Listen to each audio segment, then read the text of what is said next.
بسم الله الرحمن الرحیم.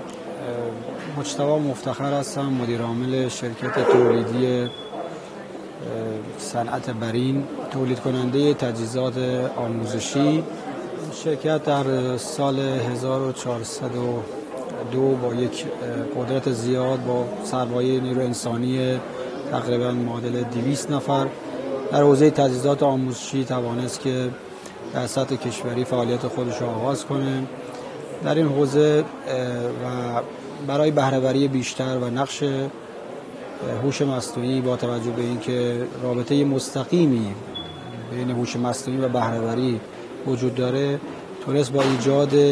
مستقر کردن ربات‌های جوشکاری و خطوط تولید اتوماتیک این صنعت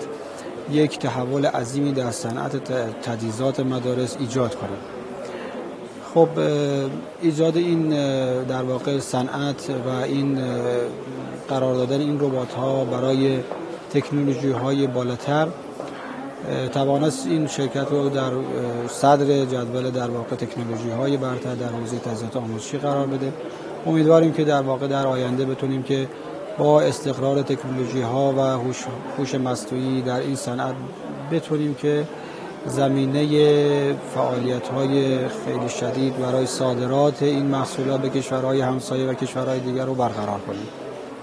بله. خدمت شما عرض کنم در مورد بحث هوش مصنوعی که موضوع روز دنیا هست و نقش این موضوع در صنایع، باید بپذیریم که رابطه مستقیمی بین بهره‌وری و هوش مصنوعی وجود داره که در کشورهای مختلف در این حوزه خب خیلی فعالیت‌های زیادی انجام شده، اما متاسفانه در کشور ما تو این موضوع خیلی بررسی‌های ویژه‌ای انجام نشده. امیدواریم که در واقع با این ایجاد این سمینارها، ایجاد این جشنواره‌ها، این تحول و رویدادها بیشتر بشه و بتوانند صنعت در این حوزه ترقی خیلی خاصی انجام بشه. خدمت شما عرض کنم که انشالله با برنامه‌ریزی هایی که در حوزه در واقع هوش مصنوعی و ایجاد تیم ها و نیرو انسانی هایی که در این حوزه در وجود دارن و ما سعی در